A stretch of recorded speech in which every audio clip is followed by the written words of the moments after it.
First of all, I want to talk about, I used to ask people, do you know what blockchain is? 9 months ago, 12 months ago, 18 months. Well, some people said they hadn't heard of it 9 months ago.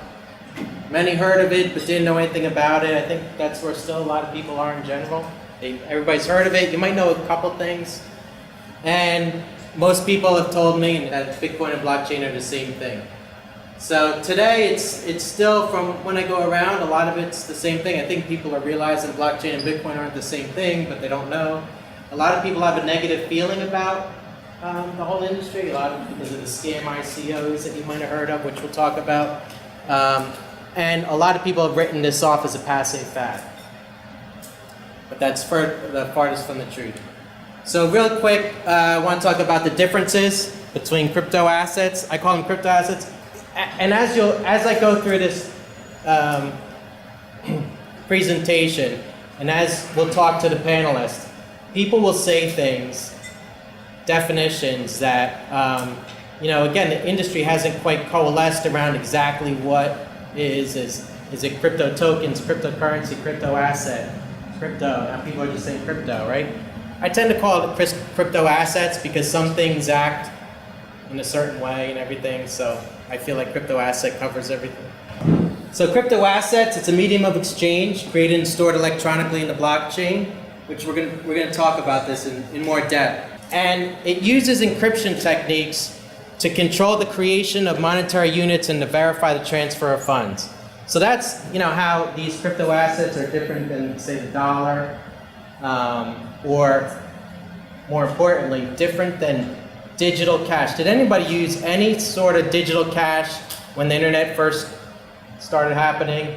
There was like beans and flues, and there was DigiCash, and you might not have necessarily used those things, but if you used Facebook credits, or they kind of had a Facebook token for a little bit, and some of these websites, you might buy credits on some websites, and that's sort of a form of digital cash, right? There's a reason why crypto assets are much different than that, which we'll talk about, and primarily it's the way they use encryption techniques to control the creation of monetary units and to verify what you have.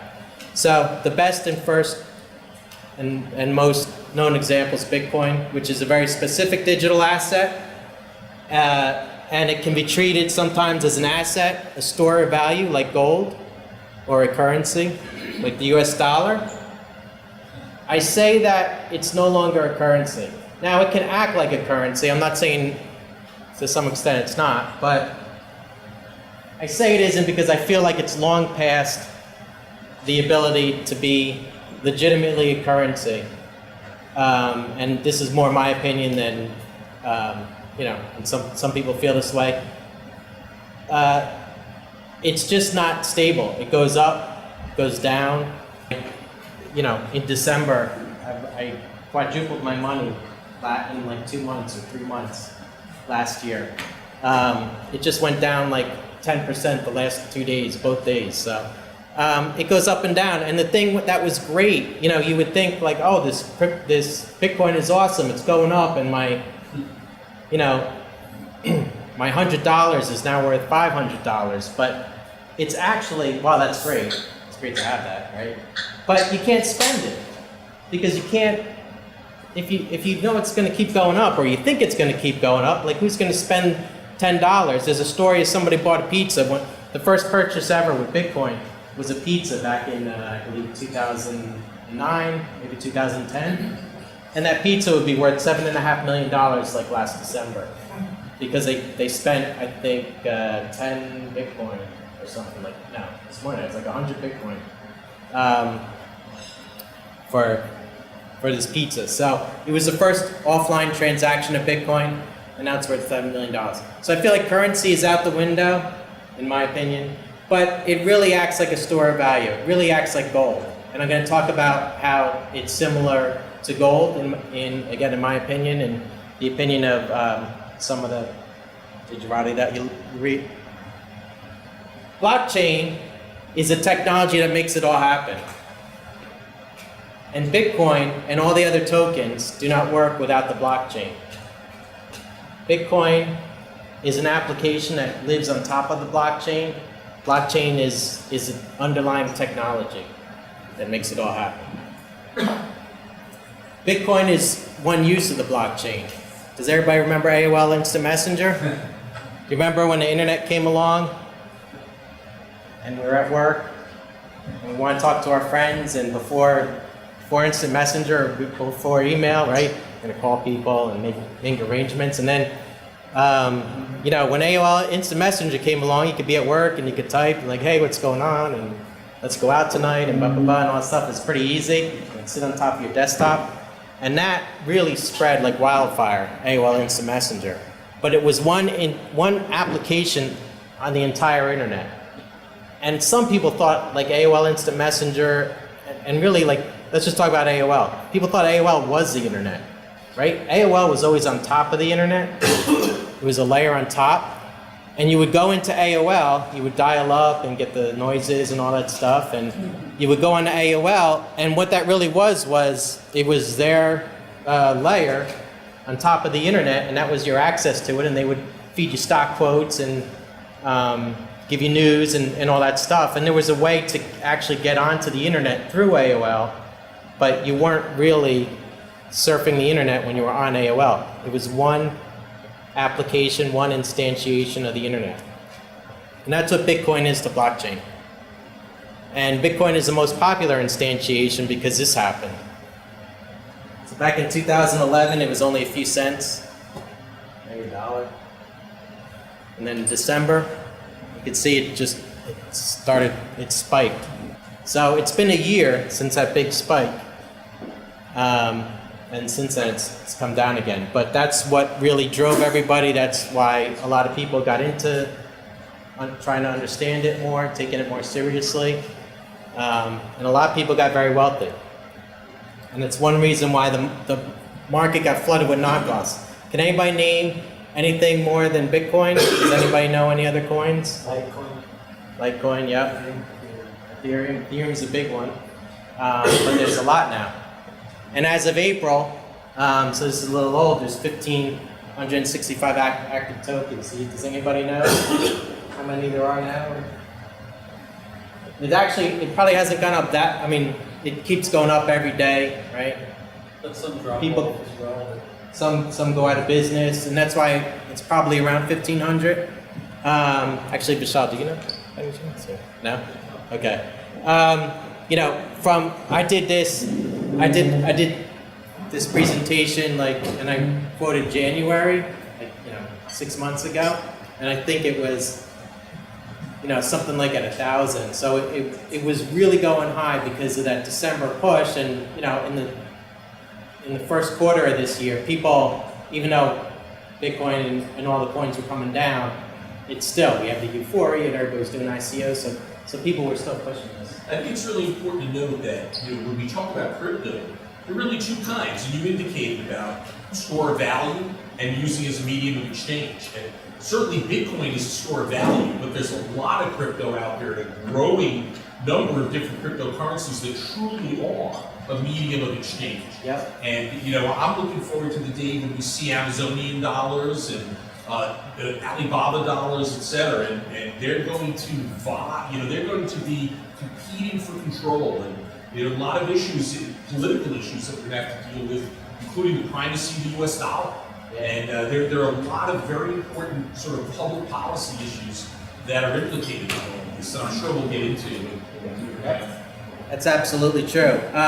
So there are some coins that are actually trying to act exactly like currency, in that they track the dollar exactly. There's one called Tether, although I think that's kind of not doing so well anymore. But it's tracking the dollar, so the value of a Tether is always $1. So while it'll never raise, it's close to $1. It pretty much tracks the dollar. So there's some that are acting like that, some act like gold, some are only, Bitcoin you could use everywhere, that in theory, that'll accept it. But then some are just tokens that act only within its own mini economy, like a Facebook token would or something like that. Back to this, so it got popular, Bitcoin and all the others, it got popular not just because of the price raise, because people started doing ITOs, ICOs, which were essentially the coin version of an IPO. So a company would want to raise money, and instead of going through all the regulatory hurdles that you have to do for an IPO, and you got to spend like $1 million or however much, however much you got to spend to have your company go IPO. People would just say, "Hey, buy my coin. It's going to do this, this, and that, and it's going to be useful, and it's going to be better than Bitcoin, and all this stuff."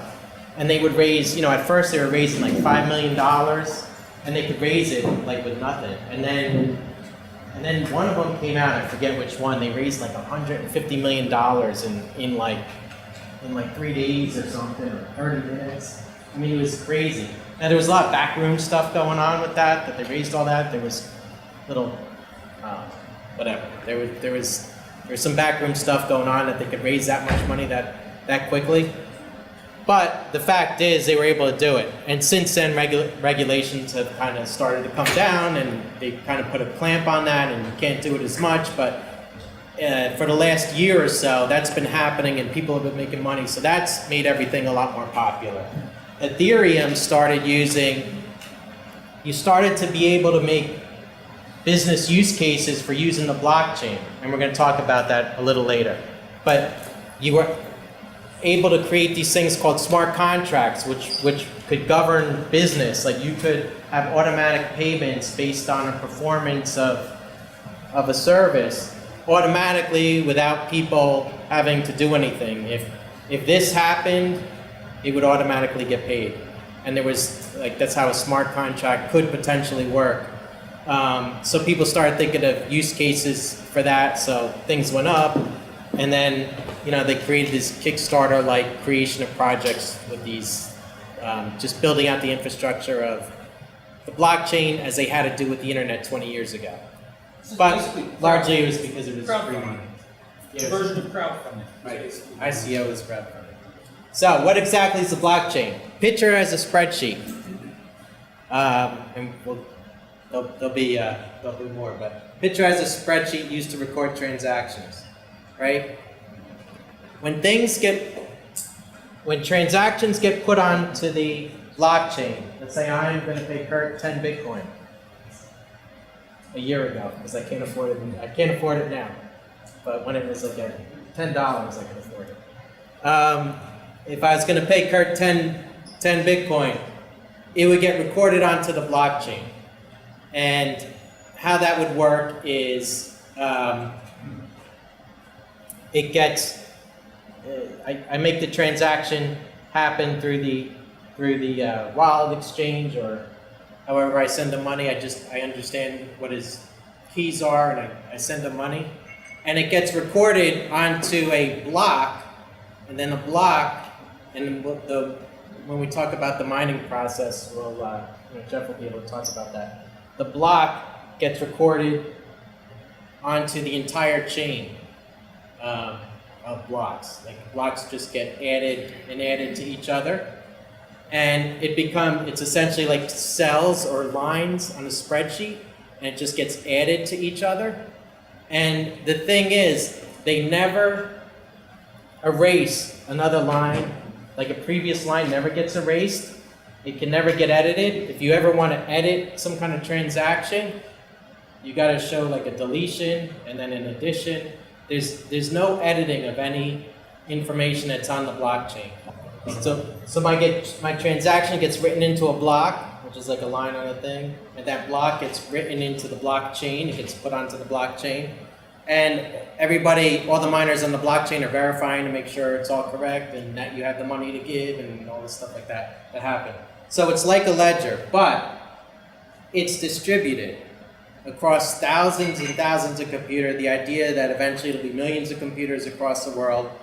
At this date, February 28th, there was 11,558 computers that were actually running the blockchain. And that goes up and down.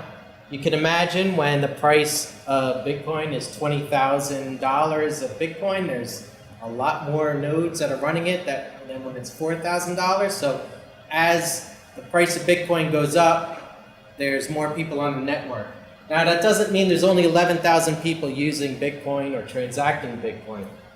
There's millions of people that own Bitcoin, that have transacted Bitcoin, but there's only 11,000 computers right now, or at that date, and those are the places that have the ledger on their computer. Can you describe what you mean by distributed? Yeah, I say that because if you copy the ledger, first of all, there could be errors, there could be, people could change things, I could copy it and change it, or I could do whatever. When the ledger is on all of these computers, and it's not like there's no central ledger that's everywhere, that's accessible and then copied on these computers to keep it like a safe network. It is on everybody's computer. There's a record of this ledger that's on every one of these computers that's on the blockchain. And they're all That mine's a updated. blockchain. Everybody gets updated and kept in sync. So that the version and the copy of the ledger that I have is the same that Mark has and the same that everybody else has. Can you look at this as like a multiple layers of changes? There's a fluctuating Yeah. So she said you can look at it as there's one person in the room and there's 10 mirrors in the room. The reflection is on 10 mirrors. You could look at that because whatever happens to that person, it's going to be on all the mirrors, right? Well, So decentralized still means there's nexuses of centralization and power and things like that. Even decentralized, like in theory, the United States is a decentralized country, right? Like you have the federal government and they can tell you what to do, but then every state, I mean, that to me is a decentralized network, is the United States, where every state has its own power and stuff. To me, distributed is there is, at least on Bitcoin, right now I'm talking about the Bitcoin, and generally, for the most part, public blockchains that are pushed out there and not run by one person. And that's where you have the true security, is when it's public. So in a sense, so I'll get to that. But so before we said it's a ledger, right? Now we're saying like Excel or whatever. Now it's a distributed ledger. Now it's more like Google Sheets as we start learning more about it. Now it's more like Google Sheets, where in theory it could be on everybody's computer. But these computers and nodes, they record transactions to the blockchain and they continually reconcile and verify. Every time there's things there's signatures on each block. When the block gets put onto the chain, there's signatures on the block that prove the veracity of every block before it. The thousands and thousands and millions of blocks before it, there's cryptographic ways to prove that everything is still accurate. So if somebody goes in, if one of those computers of 11,000 changes a block, there's ways to understand that that block has been changed. That computer, the information on that computer gets ignored, and the rest of the blockchain goes and builds the blockchain. They get recorded, continually reconciled and verified, not only the information but the veracity through consensus mechanisms and solving complex mathematical formulas. So there's these signatures that are on it. So now the blockchain is a distributed ledger. We got to that point. It's a distributed ledger that is transparent. It's public and on thousands of computers. And you just saw, like I had a website that showed exactly where those computers are, right? You can see that there's exactly 11,558 computers. You saw that it was on a map where they are. And you can also see every transaction that happens on the Bitcoin blockchain, on the Ethereum blockchain. There's websites that you could go in to actually look at everybody's transactions. Now, those transactions don't have your personal information. You just see that Bitcoin was sent from here to there, or came out of this wallet, and things like that. But it's very transparent. So it's on thousands of computers. It's immutable because of the way that the system works. The consensus makes alterations practically impossible. It's verifiable through this unique cryptographic process. And it's unhackable because of all three. Now I say it's virtually unhackable. If there was only like 3 computers on this network and not 11,000, you could probably hack it. It's a lot easier. And the reason why that the value of the network, there's a network effect to Bitcoin and to Ethereum and to some of these other ones. When it's only worth a few cents, there's not that many computers on it, and it could get hacked. And in fact, the founder, the person that created Bitcoin, very, very early on, was worried about some of those things, and you know, there was a story where WikiLeaks wanted to use Bitcoin as a form of payment, and this was back in like 2009 or 2010 when Bitcoin had just started, and the founder of not the founder, but the guy who created Bitcoin and blockchain technology said, please don't accept Bitcoin. We're not ready for it. We're not ready for all the attention that'll happen if WikiLeaks starts accepting Bitcoin, and you know, all the government agencies are going to be on us, and then people are going to try to hack us, and it's just, we're not ready for it. So, but now that so many computers are on it, and the value is there as the value gets in with all these miners and stuff like that, it's pretty unhackable. And actually, I will say, the blockchain itself, Bitcoin blockchain, has never been hacked. You've heard of it being hacked, right? Has everybody generally heard of it being hacked? What you heard of it being hacked is applications that are built on top of it. So some wallet program or some exchange program of funds, that stuff gets hacked because somebody doesn't write good enough security for these applications. Like if AOL email, or like, you know, with the Sony hacks or something like that, those things can get hacked. The blockchain itself doesn't get hacked. I think it's a really important point because it's true. You're not necessarily going to steal my money. But one thing that is important to keep in mind is, fundamentally, if the blockchain gets hacked, everybody's money becomes almost worthless. Yeah. Because the fundamental tenet of blockchain, or the value of Bitcoin, is that everybody agrees that Bitcoin is accurate. Blockchain is And it accurate. prevents double spending. And if there's double spending, then that means that everybody's currency, while you have it, is now only worth the flash drive that it's sitting on, right? That's the most important. That's the biggest thing. People are worried about, like, well, Russians can hack this whole thing, and they're just going to spend the entire wealth of Russia to hack Bitcoin because the value of Bitcoin is, you know, I forget what I had. But soon it'll be, you know, if it goes back to that $20,000 level and wherever it's, you know, you get close to $1 trillion level, it's worth it for Russia to try to hack it. But by then, it becomes more and more impossible because now there's more miners on there.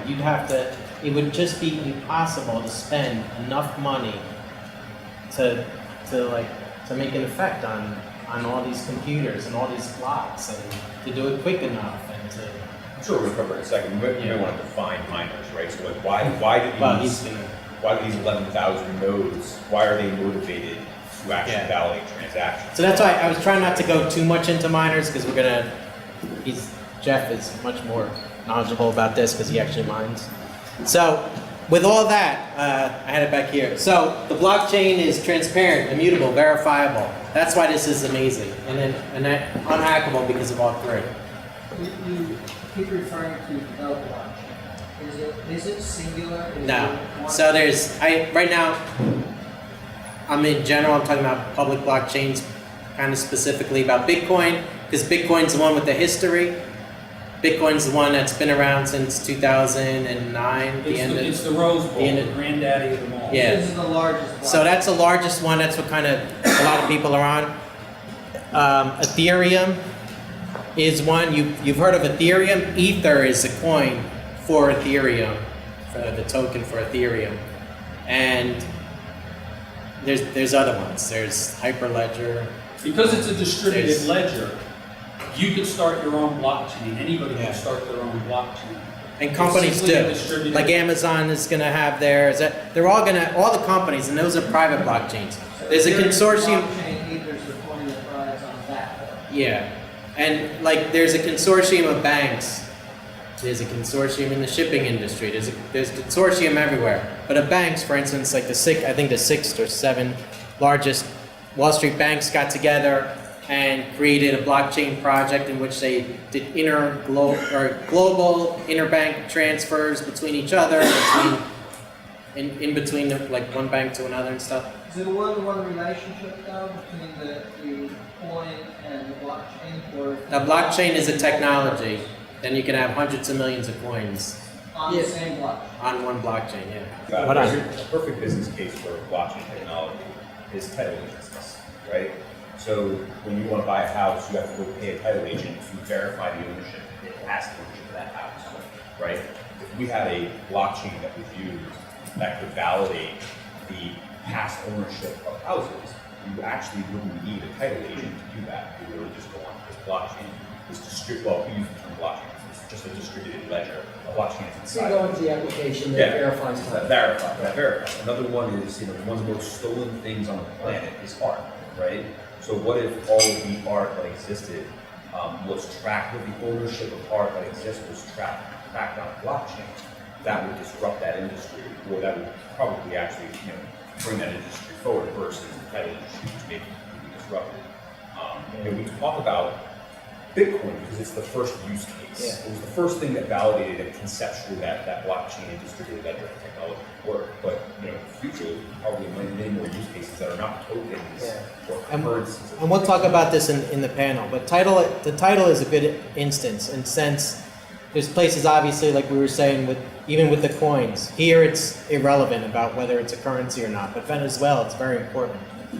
In Africa where there's villages that they don't even have, it's not like they have land surveys and things like that and all. As people are starting to sell property in let's say Africa, like the village leader and then has to have a sign off on the survey of the land and the title, and then also the actual official government of the area.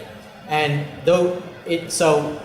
title insurance, or not insurance, but title deed recording is starting to become very important in developed or undeveloped parts of the world. It's actually happening in Sweden right now. They're working on putting their entire registry. What's up? Yeah, so this is more of a question, it's more technical in nature. So let's say we have a transaction that's added to a block. The block is fingerprinted and then put back onto the chain. At which point and how far back do you verify All the way. predecessor transactions? Okay, All the so way. that means that every transaction increases the time and energy it takes to generate a valid block in that chain. It's a difficult through the process of putting a block onto the chain. It's difficult to figure out what the number is that allows a miner to be the one of those 12,000 people. For that miner to find that number, it's very difficult, at least for a computer. It takes 10 minutes, about. And it gets put on there. But it's very easy, the way that the system works, it's very easy to verify. So the verification is easy. Now I get it, when there's millions of blocks, it makes it harder, but that's what the whole, we're not quite there yet. Where there's ways to put a lot of information outside of the blockchain, information that isn't quite as important or needs to be secure. It's called a lightning chain and side chains and things like that. So that goes beyond what we'll talk about right now. We could maybe get it into a panel. For the Yeah, there's ways to speed up. We're looking for that as an industry. We're looking for to improve the infrastructure. When he built it, obviously there was no computers on the Bitcoin network, and it was like just you want to be able to find this number every 10 minutes. So as more computers get put onto the network, it makes it increasingly difficult to find that number. When there's two, it's kind of easy to find the number. When there's 12,000 computers, it's very hard to find the number, because with 12,000 computers looking for it, they'll find it easy. So they increase the difficulty every time, and then they also decrease the rewards of Bitcoin every 4 years, because they want to make Bitcoin last. There's only going to be 21 million that are ever mined, and so it's transparent, immutable, verifiable, somewhat unhackable. The blockchain makes data trustworthy, and this is the important thing because it's not just financial transactions, like Vishal said. It's not just coins. It's all sorts of information, healthcare records, or governance, or title records. We want to make data trustworthy if human beings cannot be, when they cannot be, and because they cannot be. Because as you know, pretty much like when you start transacting with strangers, the data, there's always questions on whether the data is trustworthy. This is a book I just wanted to point out that's really good. I read this about, it's really the business aspects of blockchain from a trust perspective. It talks about the history of trust and the different industries that blockchain can really make a big impact on. And he's actually, Richie at Warrow's just created, he actually just put out an app today. He is creating he's creating the ability, he calls data property instead of, it's not a privacy issue, it's a property issue. And he wants to claim all of our data as property so that when it gets, you know, all your data, by the way, gets sold. Your medical records, whether you want it done or not, as you probably know, your medical records are being sold 500 times and people are making thousands and millions of dollars on it. He wants you to be able to say, no, you're not allowed to take my data, or yes, you can, and if you do, I want to share in on that money. And taking your data should be as egregious as if somebody stole your car or stole your house. So he wants to call it property and not data as a privacy right. It's a property right. So It's actually really interesting. He's been invited to speak at the UN in November as the 31st human right. And basically, it's really about the self-capitalized individual. It's really about the self-capitalized individual. As right now, and historically, we've needed intermediaries to collect all of that data, gather it, and be able to analyze it. But with the power of the blockchain, every individual can decide the extent to which their own data, whether it's financial, healthcare, consumer preferences, get placed on the blockchain and decide whether and to what extent it's sold. And so, we happen to represent that company, so I'm very familiar with it. The fact of the matter is that this represents an alternative way for all of us to monetize things that we own. Right now we live in a wage, labor-based economy, but anybody who's looking around at what technologies exist know that that's rapidly transforming, and we don't know what kind of jobs are going to exist 10, 15, 20 years from now. And the blockchain, in addition to all these business uses we're talking about, the blockchain represents power for us to have alternative sources of revenue when jobs don't exist anymore. Really fascinating. Yeah. And Richie and team are going to be at the UN in November to have this declared the 31st human right. Yep. So that book is great. I got to buzz through a bunch of things because we kind of got into some panel discussion already, but I want to buzz so we could get a bunch of things in. This right here, this was a great article, and by the way, I'll pass this PowerPoint around through Tom and Andrea, and they can pass it to anybody that came today to get some of these things. But there's essentially the protocol level is the blockchain, is the actual blockchain technology. Then there's development languages, compilers on top of it. There's some things like Solidity, which is Ethereum if you want to write some smart contracts. And then the product. So when you talk about Bitcoin, you're not talking, a lot of times when you talk about Bitcoin, you're not talking about Bitcoin the blockchain, you're talking about Bitcoin the thing.